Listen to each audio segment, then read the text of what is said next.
In the tapestry of life, where we've all yearned for love, there are those moments when wisdom whispers to you, telling you it's time to let go of that love. This is the tale of a love that had its season, especially when you come to realize that you cannot make someone love you. As I look back, I remember a past love, another life, another city. The city always had a way of transforming at night, becoming a realm of secrets and whispered desires. As the clock struck midnight, I found myself standing on the rooftop of my downtown apartment, mesmerized by the city's shimmering lights. But amid the dazzling skyline, my heart felt heavy, burdened by the unresolved ache of unrequited love. The warm breeze of the summer night tousled my hair as I turned to look at the empty bed that had seen so many restless nights. It had become a silent witness to the love I had yearned for, the love that eluded me like a phantom. I had met James 5 years ago, a chance encounter at a coffee shop on a rainy day. Our connection was instant, as if the universe had conspired to bring our souls together. In the beginning, our love was like a budding rose, slowly and sweetly unfurling its petals, filling our hearts with promise and joy.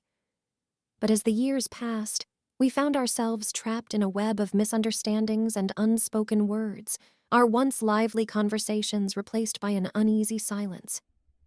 The voices in my head were relentless. Doubts and insecurities swirled around like a never-ending storm, causing sleepless nights filled with anxiety. I felt like a marionette in a puppeteer's hands, dancing to a tune I couldn't control. That night, I decided it was time to confront the looming shadows in our relationship.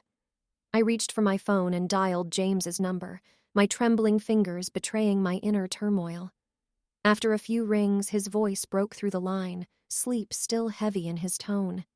"Amelia, is everything all right?" James mumbled. I hesitated. The words caught in my throat like fragile butterflies. "Can you come over?" I finally managed to say. The minutes that followed felt like an eternity, but then I heard the doorbell ring. James arrived quickly, still in his pajamas, his eyes filled with concern as he entered the dimly lit apartment.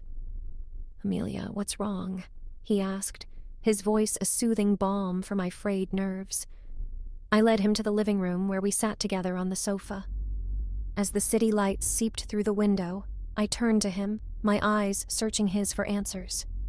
"James, we can't go on like this," I said, my voice a trembling whisper. "We've been drifting apart, and I can't keep pretending that everything's okay. I love you, but I can't make you love me."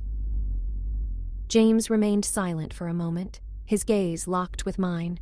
The weight of my words hung heavy in the air, and I could feel the tension in his shoulders.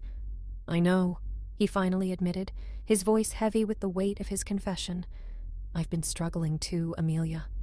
I want to love you the way you deserve, but there's something inside me. Something I can't control. I can't make my heart feel something it doesn't." My heart constricted, the raw truth of our situation laid bare before us. Tears welled up in my eyes as I reached for his hand, our fingers intertwining like a lifeline in the darkness. "James, I don't want to let you go," I whispered, my voice breaking, "but I can't keep holding on to something that's slipping away." The room seemed to close in around us, the emotions too overwhelming to contain.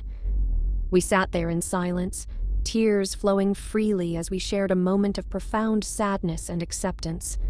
"Amelia, I wish things could be different," James said, his voice heavy with regret.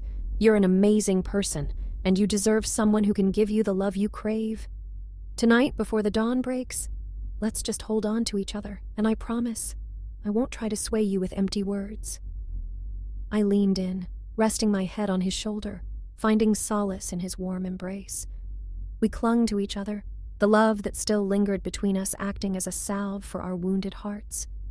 The night passed in a blur of emotions, a bittersweet symphony of love and loss.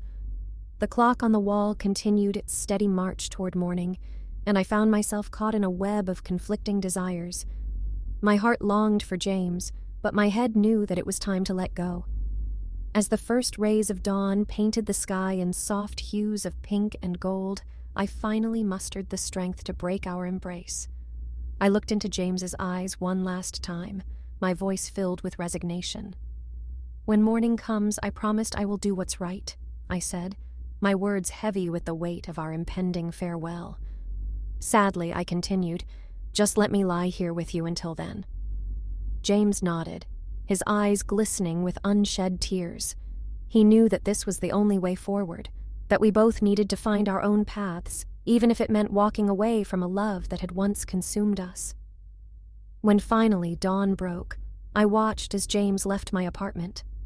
A sense of finality settled in my heart. The city that had once held so much promise and passion now seemed like a lonely place, its lights dimmed by the void that was left in my soul. But my heart knew it was the right thing to do. Thank you for watching. If you enjoyed this story, please consider subscribing and liking this video. Also, please don't forget to click on the notification bell to get new video updates.